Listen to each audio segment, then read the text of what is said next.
Welcome to the Magic Book channel, and invite you to watch a video featuring our new original story, Where Happiness Lives Introduction. That's where you'll meet your old age, and don't even bother coming by our city apartment, the husband said. And upon learning she had already sold her share of their joint property, he simply turned and walked away. So, Anne was left alone with one suitcase and a one-way ticket to a small town in northern Maine where her mother-in-law lived. Part 1. The Refuge. Anne and Oliver first came here many years ago. The air, filled with the scent of pine needles and wildflowers, seemed healing. Before them stretched an endless expanse, hills, ravines, and in the distance, a river shimmering in every shade of blue. The town itself nestled cozily between the river valley and a dense coniferous forest. Locals were slowly moving to cities, leaving behind houses that began to quietly decay.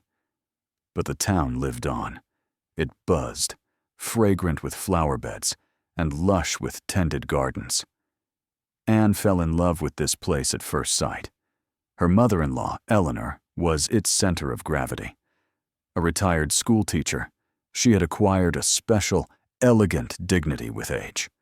Anne was nervous about their first meeting, but Eleanor greeted her with a warm, radiant smile and immediately sat her down for chamomile tea. Their house was simple and filled with books and flowers. Anne remembered the low doorways. Oliver explained it was for warmth, but she preferred Eleanor's version.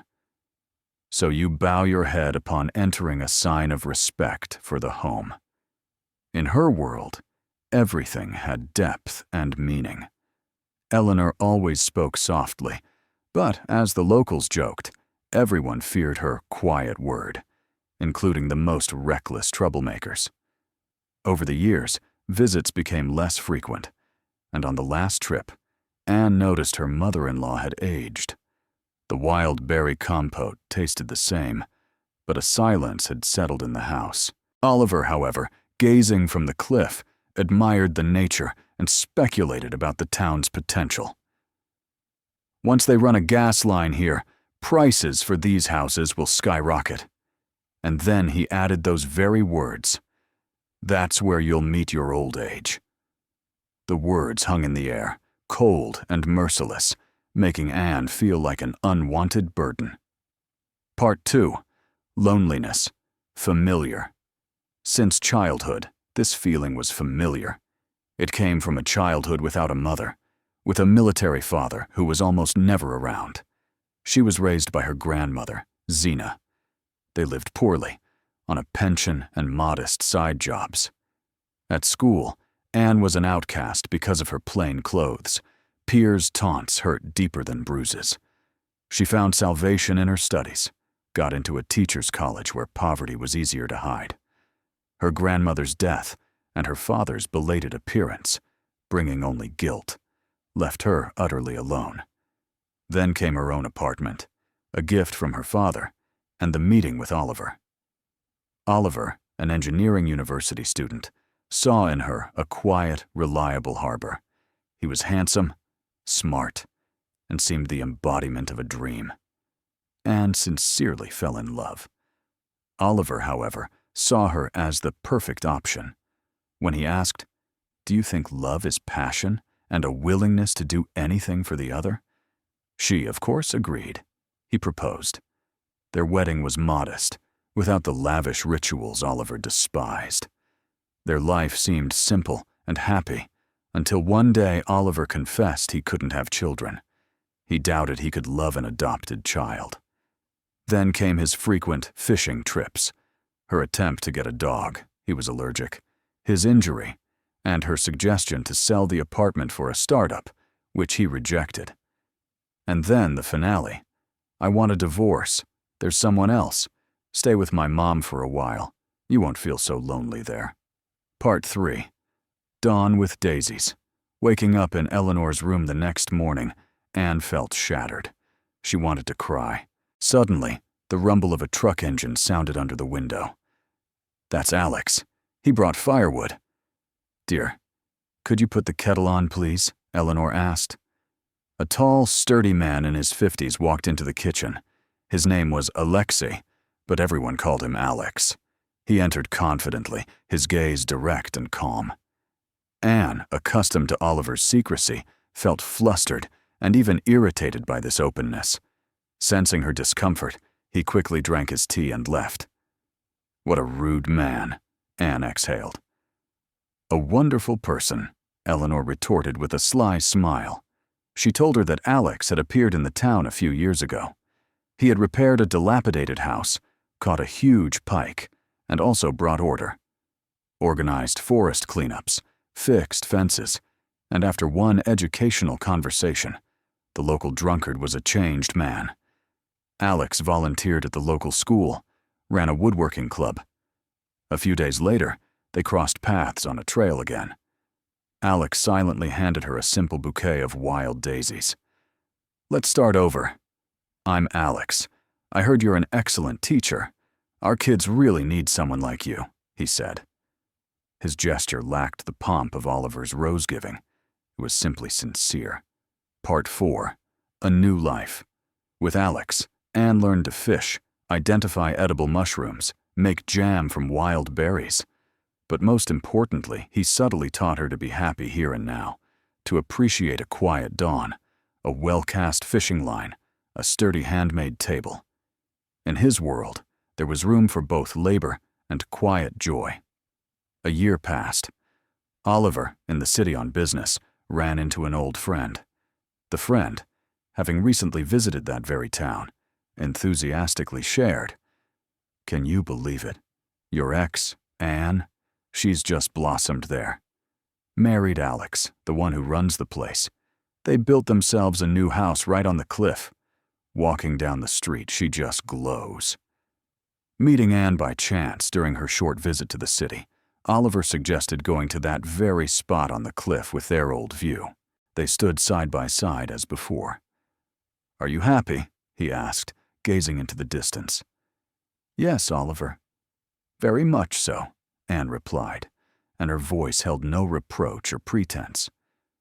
You know, she added quietly, turning to him, I think my old age will be happier than my childhood, and even my youth. She smiled, not at him, but at her new life waiting for her down below, in the town where smoke from her chimney mixed with the scent of pine and river freshness. There, where she had finally found not just a refuge, but a true home. Oliver nodded silently, watching her walk away. There was no resentment in his gaze, only a quiet, strange understanding. He suddenly realized he hadn't given her old age, but freedom. And she had traded a lonely future in a city apartment for an entire universe here, at the edge of the earth. Anne walked down the path to her house. Alex was already waiting for her on the porch, finishing a birdhouse. Everything all right? He asked, setting aside the hammer. She simply hugged him, pressing her cheek to his warm flannel shirt. Everything is perfect, she whispered.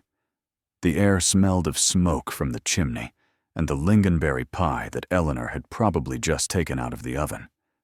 A year later, their daughter was born. They named her Eleanor, but everyone called her Ellie. The girl grew up, breathing in the scent of wood and pine needles, counting the clouds over the river, and helping her father in his workshop. Anne sometimes caught herself thinking, watching Alex rock their daughter in his arms, that her life had split into before and after. Before was a long wait for happiness, and after was every day. Every sunrise, every laugh from their daughter, every glance from the man she loved. Her old age, the very one Oliver had once spoken of so coldly, began not with fading, but with a new, deep, and serene blossoming. And she knew. This was forever. Alex gently stroked her hair, feeling her relax under his palm. Let's go, he said quietly. Mom has probably been waiting. They entered the house, which smelled of cinnamon, warm bread, and childhood. Their life flowed like the river outside the window, powerfully, steadily and fully. Alex continued to teach at the school, and Anne opened a small library in the vacant former post office building. At first, only school children came, but soon adults too were drawn to the books and the heartfelt warmth that was so lacking in the modern world. Eleanor, as if rejuvenated, happily looked after her granddaughter and read her old fairy tales where good always triumphed. Another 5 years passed. Ellie, curly-haired and freckled, was already helping out in the library full-time, shelving books and drawing postcards for readers. One sunny autumn day, they all went together, Anne, Alex, Ellie, and Eleanor, to their favorite cliff. The river below was cold and steely, and the forest blazed with crimson and gold. "You know what I think," Anne said, holding Alex's hand. "I think happiness isn't a place or even a person. It's the ability to notice these moments. This one. Right now." Alex silently squeezed her hand. Ellie, sitting on her father's shoulders, was shouting something to the squirrels. Eleanor smiled with her own deep, peaceful happiness. In the evening, when the girl had fallen asleep and Eleanor had gone to her room, Anne and Alex sat on the porch, wrapped in one blanket. Above the village was such a clear, incredible star. They were silent. They didn't need words. Everything had been said. Everything had been lived. A deep, quiet joy filled every corner of their home, their lives, their hearts. The story that began with loss and despair ended here, not with a loud victory, but with a silent, absolute triumph of love that had found its home and remained there forever. And in that starry silence, there was more happiness than in all the loud words in the world.